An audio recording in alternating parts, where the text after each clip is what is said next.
is coming.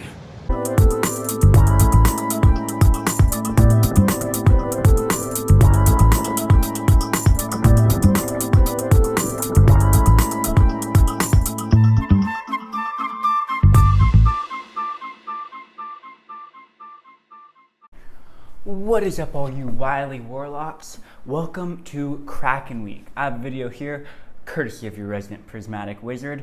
And before we get started, I just want to let you know that Kraken Week is a TTRPG community event over the first week of July where a bunch of content producers put out videos surrounding ocean and underwater themes. So this, I thought, would go great with a video I've been wanting to make about one-shot adventures. So without any further ado, let's jump right in. One-shot adventures are an awesome way to have an exciting session without having to commit to a long-term campaign. Basically, it is an adventure that is contained within a single session. And the one-shot we're going to talk about today is called The Trial of the Sea Maiden's Temple, and it's a one-shot that I designed.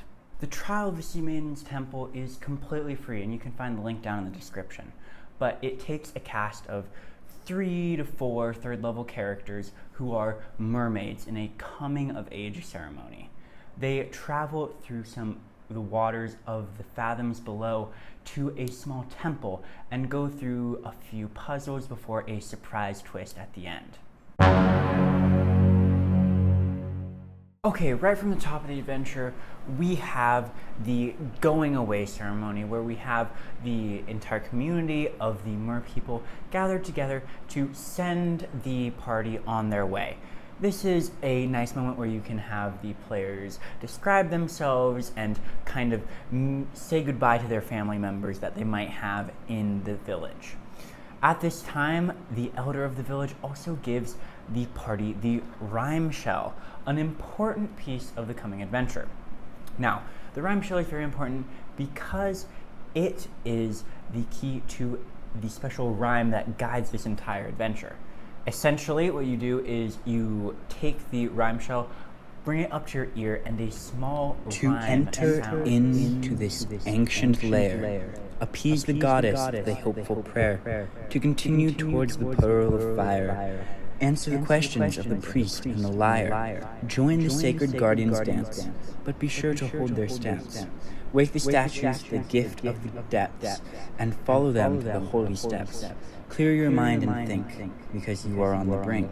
Claim the pearl and make it your own. A whispered thank you will give you your way home. Oh, so basically what I did is I just grabbed a shell off of our beach, and every time one of the party members held it up to their ear, I repeated the rhyme that I provide in the adventure there.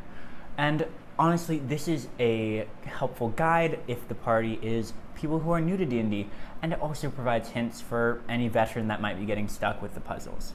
So after the going away ceremony, the party travels through several hours of uninterrupted travel. You can fast forward this time or let the party talk a little bit and get to know each other a little bit better before going into the actual temple. As they travel, though, it is important to introduce the Fathom's Boon, a single-celled type bioluminescent organism that lives in the water around them. It is described as small motes of fluorescent light, and really it is a guiding mechanism for most of the party and kind of illuminates the story as we go forward. The next thing that you are going to find is the temple entrance, as you can see on the adventure document. It is this beautiful temple inlaid into the side of this small hill underwater, and you see there are these 2 massive basalt pillars and a statue of the Sea Maiden herself, her regal hands lifted up and her tail curled around a small offering bowl. This might be a part where your players might get stuck because there is no apparent road forward. However, this is the perfect use of the rhyme shell, as when they hold it up to their ear, they hear the first verse of the rhyme. To enter into this ancient lair, appease the goddess with a hopeful prayer. The prayer can be anything really, as long as it is addressing the Sea Maiden and is done on the foot of the temple. Once a prayer is given, the offering bowl changes into a spiral staircase leading down to the rest of the temple below. As the party continues down, I like to describe the Fathom's boon going forward, illuminating the rest of the temple as they move forward. So as they walk down, they find, or swim down rather, they find a massive antechamber with these beautiful coral frescoes almost on either wall and a massive locked door on the far side of the room. Between these doors and the party, however, are two statues, one of a kind-hearted looking priest and the other of a mysterious looking liar. These are part of the next puzzle, the priest and the liar. Each one has a hidden riddle somewhere on their person. The priest's is on their necklace and the liar's is on their dagger. Once either is activated by saying the correct answer to the riddle, they will turn and pointing to the door. At this point, if both are correctly answered, the party can continue onward as the doors magically unlock and allow entrance.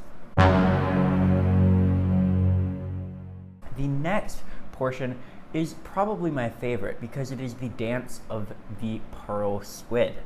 This is a part where your party will get to join into the dance of these beautiful undersea creatures. You see, as the party enters, that there are around a dozen of these beautiful fluorescent squid floating and spiraling around in this ornate dance.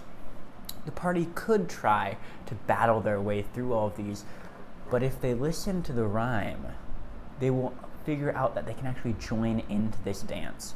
And if they do, make their way to the other side of the chamber as the dance progresses. This dance is kind of like a skill challenge and brings in another aspect of the core of D&D. However, this is not without danger. If the party fails a check, they will be grabbed by the squid. It is similar to a Dark Mantle's attack where the squid will envelop the top of them. However, instead of crushing them and trying to kill them, they simply correct their course with their special action, where they grapple the player and can move them in an ornate way throughout the rest of the dance. This deals a little bit of damage, but at the end, your party should be reasonably fine. However, this is where our first twist comes in, as the Sahagin attack. As the party is finishing up with the dance of the pearl squid, they hear a boom, boom, boom on the wall, and the ceiling above them begins to crumble and fall. As they push back into the next chamber, they see the squids begin to flash and teleport out as several Sahagin make their way into the chamber, followed by a massive Sahagin with two gauntlets. This is a surprise attack by the Sahagin, and as the party continues, it adds a layer of stress to this next puzzle. As we arrive at the next puzzle in the statue chamber, the important part of this combat encounter comes out. We don't actually have a set number of Sahagin here. It is kind of like a building timer. Basically, at initiative count 20 every round, a new Sahagin will enter the room. At first, this will be pretty easy to dispatch, with one Sahagin entering and the party quickly stabbing them down. However, as more and more start to file into the room, they will be forced to continue the puzzle as they're being attacked by these merciless undersea monsters. Once the puzzle is complete and the statues make their way up to the doors will unlock and the merpeople can swim through the doors into the final puzzle chamber. At this point, the Sahagin become less of a threat as the doors are sealed off and the next puzzle is activated. The Finn's Well is a chamber that will drain slowly. However, the way to stop this draining and refill the chamber, allowing an entrance into the next room, is through the answer to a rhyme. However, this is not your common riddle. Because the riddle is in a different language, it has to be discerned. So each round, as the water is slowly going down, the party are making desperate checks to try and figure out each stanza of the riddle. I ruled it that each turn that a merperson was out of the water, they took 1 level of exhaustion. This adds an intense level of dread to this encounter, because although the party has plenty of time to solve the riddle, they know that only 6 rounds away is inevitable death. When this riddle is answered, the Finswell will refill with water, allowing the party access into the final room, a beautiful coral garden. I wrote out a description for it, but at the center of the garden, there is the chalice full of the fire pearls, the things that the party is looking for. If the party follows the rhyme of the rhyme show, they will find out that once a pearl is taken and a small thank you is given, they will be transported back to their village with their prize. That is the end of the one-shot, but a few core concepts that I like to incorporate into any one-shot is try and hit as many of the pillars of D&D as you can. That is combat, exploration, and roleplay. I like to do the exploration bit as the puzzles and riddles leading through the chambers, and the combat is obviously, as you saw, the Sahagin attack halfway through. There's not a ton of roleplay in this one-shot at least, but at the beginning you do give a chance to kind of interact with the rest of the community as well as the other players. That's the end of the Trial of the Sea Maiden's Temple. If you want to run this one-shot, it's completely free down in the description. So go ahead and click on that link and read through the adventure. Let me know what you like, what you don't like, what you would change, and if you have run any undersea one-shots over Kraken Week, what are the pillars that you incorporated into those one-shots? But until then, keep it chromatic.